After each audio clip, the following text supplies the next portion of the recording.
Mas Ahmad. Baik, terima kasih atas kesempatannya. Screen udah ada ya, udah kelihatan ya. Oke, siang ini saya akan presentasikan terkait kebocoran pipa secondary reheater boiler PC atau pulverized coal di salah satu PLTU. Ini saya nggak ambil dari paper, tapi studi kasus ya. Mungkin nggak sedalam dari paper, tapi bisa dijadikan untuk presentasi. Nah, sebelah kanan ini adalah gambaran dari boiler ya, boiler PC. Ini ada dari 9 dari 1 sampai 10 area secondary heater ini, area sini ada primary, ada secondary. Kurang lebih kalau di boiler PC itu di nomor 6. Nah, di area ini, area konveksi ini, dia nanti ada namanya sud blower. Sud blower itu tujuannya adalah untuk mengatasi falling akibat dari hasil pembakaran di area boiler. Oke. Nah, ini saya coba menggabungkan ya, ada beberapa kajian-kajian, tapi saya masukin lagi. Kurang lebih seperti inilah konsep competitive dynamic ya dari boiler PC, di mana temperaturnya kalau PC itu pasti dia di atas 1000. Beda kalau CFB di rata-rata di 850 atau 900 derajat Celcius. Nah, area secondary reheater di area sini, Bu. Bapak, sekitar 500 ya, 500 sampai 600-an derajat Celcius. Nah, permasalahan di sini adalah dari hasil pembakaran adalah flue gas. Dari itu harusnya dikembalikan ke ESP, ada area konveksi ini dia ke area secondary reheater. Sehingga kalau lihat dari gambar ini muncullah kelihatan yang nempel-nempel gambar kayak falling gitu.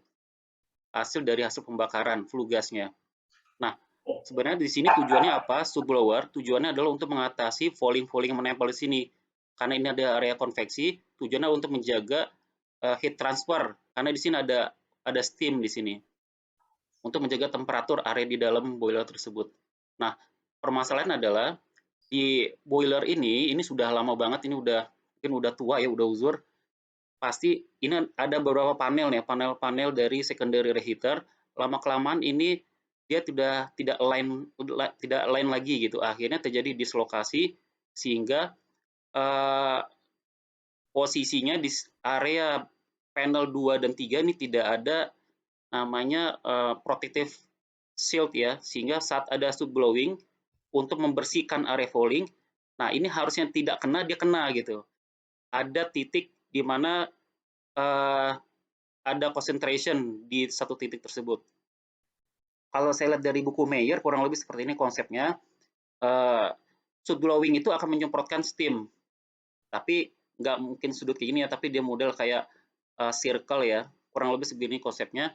Nah, kalau dari gambar, nah di sini ada indikasi terjadi erosion corrosion karena kenapa? Velocity-nya tinggi gitu untuk mengatasi falling menempel. Sehingga lama-kelamaan terjadi abrasif area bagian luar, tetapi itu adalah sebagai inisiasi penyebab terjadi bocoran. Penyebab lainnya adalah, yang utama adalah terjadi sperodasi. Saya jelaskan nanti di slide selanjutnya. Lama-kelamaan akan terjadi penipisan nih di daerah pipa superheater tersebut. Diindikasikan dengan thickness sekitar 2,6 sampai 3.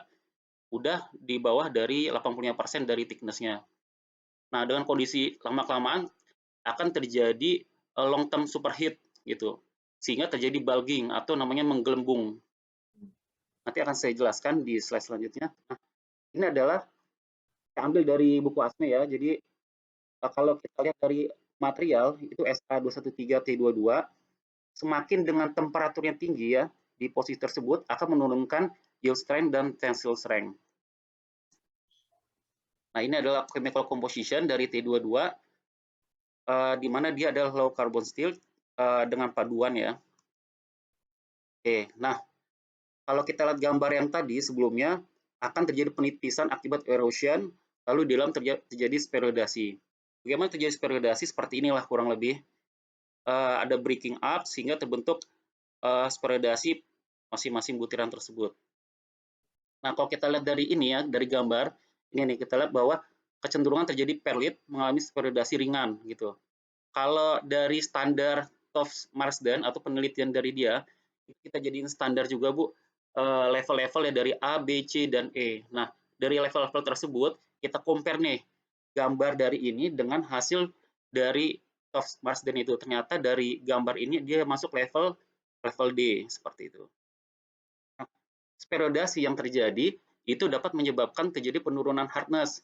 Jadi dari gambar yang sebelumnya, kita hardness pada pipa ini ternyata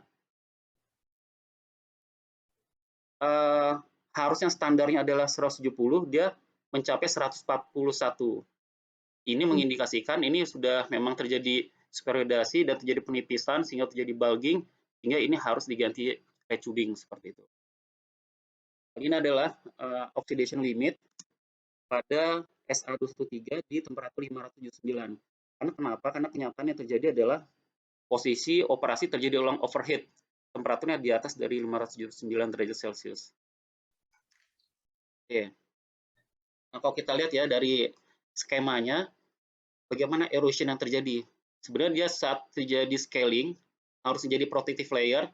Ini dia seperti parabolik ya, jadi ada terjadi erosion. Jadi saat kalau kita lihat di gambar ini ya, terbentuknya scale-scale, pas erosion dia scale itu akan terjadi penipisan, sehingga kita bisa katakan ada seperti parabolik, seperti itu. Nah, dalam oxide scale apa yang terjadi pada pipa tersebut? Nah, ini di sini ada Fe3O4 dan FeOOH dan Fe2O3 alfa. Ini saya juga ambil capture ya, karena di kajian, maksudnya yang saya bikin juga belum ada gambar-gambar seperti ini. Konsepnya adalah ini. Jadi kalau ini adalah superheater, di dalam adalah steam. Steam ini adalah air dari air demin yang sudah berubah fase menjadi steam. Nah, ini sudah terbentuk oxide scale akibat dari proses oksidasi, dan di luar adalah hot gas akibat terjadi erosion lama kelamaan, sehingga kita bisa lihat ya, kalau semakin ini menipis dengan oxide scale, sperodasi yang terjadi akhirnya terjadi long term overheat sehingga hardness-nya turun seperti itu. Nah, ini kalau saya dari buku Mayer, bagaimana cara memperhitungkan scale growth, yaitu dari K per X, dari konstanta scale, itu dibagi dengan X-nya dari luasan dikurangi dari konstanta erosion. Untuk menghitung waktu antara impact saat terjadi erosion tersebut, kita dapat menghitung dengan volume partikel dikalikan densitas dari partikel tersebut dengan luasan yang terdampak dibagi dengan loading rate dikalikan dengan titik terjadi erosion. Lalu berapa sih kedalaman dari impact? Yaitu adalah konstanta erosion dikalikan waktu dari T tersebut.